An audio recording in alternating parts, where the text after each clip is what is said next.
নাহমাদুহু ওয়া নুসাল্লি আলা রাসূলিহিল কারীম আম্মা বাদ।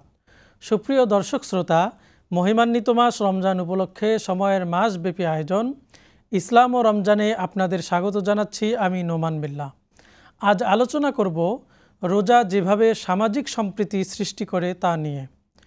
রমজান সমাজে নৈতিকতা ও মানবিকতার শিক্ষা দেয় এবং সামাজিক সম্প্রীতি সৃষ্টিতে গুরুত্বপূর্ণ ভূমিকা রাখে, কারণ রমজানে রোজা রাখার ফলে মানুষের মাঝে আল্লাহভীতি, সাম্য, সহনশীলতা, অন্যায় থেকে আত্মরক্ষা, হিংসা, বিদ্বেষ থেকে দূরে থাকার শিক্ষা দেয় ও তা বাস্তব জীবনে প্রয়োগ ঘটায়।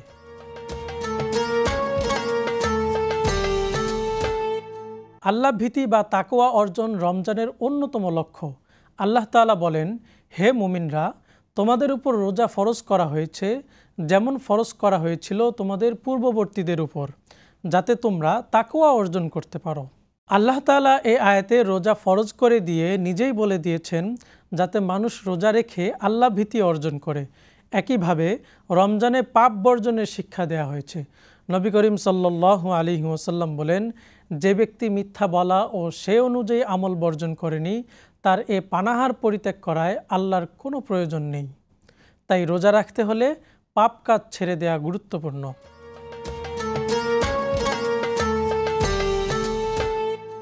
রমজান ধনী গরিবের মধ্যে সাম্যের বন্ধন তৈরি করে। রোজার মাধ্যমে ধনীরা গরিবদের কষ্ট অনুভব করতে পারে এবং দান খয়রাতে মনোযোগী হয়। হযরত আবদুল্লাহ ইবনে আব্বাস রাদিয়াল্লাহু তাআলা আনহুমা বলেন, রাসূলুল্লাহ সাল্লাল্লাহু আলাইহি ওয়াসাল্লাম মানুষের মধ্যে সবচেয়ে দানশীল ছিলেন। রমজানে তার দানশীলতা আরও বেড়ে যেত।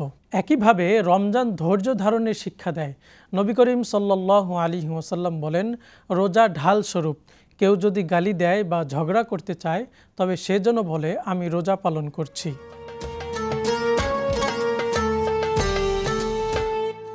রমজান মানুষকে অন্যায় ও পাপ থেকে দূরে থাকার শিক্ষা দেয়।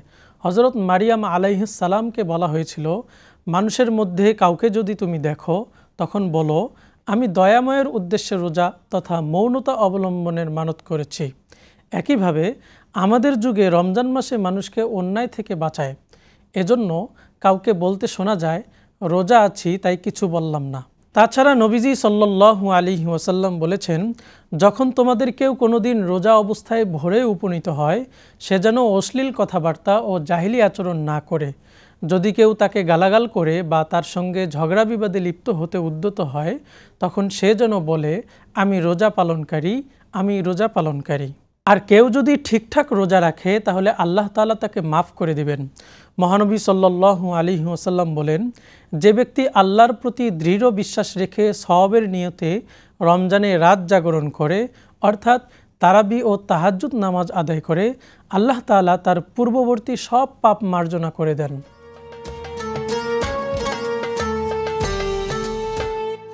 রমজান বিদ্বেষ ও হিংসা দূর করে সমাজে সম্প্রীতি সৃষ্টি করে। রাসূলুল্লাহ সাল্লাল্লাহু আলাইহি ওয়াসাল্লাম বলেন, রমজান ধৈর্যের মাস। প্রতি মাসে 3 দিন রোজা পালনে অন্তরের ক্রোধ ও বিদ্বেষ দূর হয়। রমজানের মাধ্যমে ব্যক্তি ও সমাজ ফিতনা থেকে বাঁচতে পারে। রাসূলুল্লাহ সাল্লাল্লাহু আলাইহি ওয়াসাল্লাম বলেন, মানুষ নিজের পরিবার পরিজন, ধন সম্পদ, সন্তান সন্ততি, পাড়া প্রতিবেশীদের ব্যাপারে যে ফিতনায় পতিত হয়, নামাজ, রোজা, দান সদকা, আদেশ ও অন্যায়ের নিষেধ তা দূর করে দেয়। রমজানের কল্যাণ পেতে হলে সঠিকভাবে রোজা পালন করা জরুরি।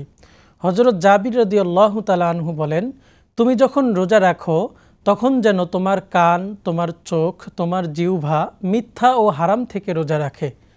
প্রতিবেশীকে কষ্ট দেয়া ছেড়ে দাও এবং স্থিরতা ও প্রশান্তি বজায় রাখো। তোমার রোজার দিন এবং রোজাহীন দিন যেন সমান না হয়। আল্লাহ তাআলা আমাদের সবাইকে সঠিকভাবে রোজা পালনের তৌফিক দান করুন। আমিন।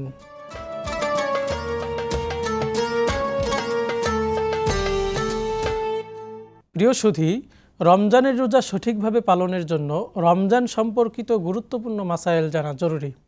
তাই এ সংক্রান্ত 2টি মাসালা এখানে উপস্থাপন করছি।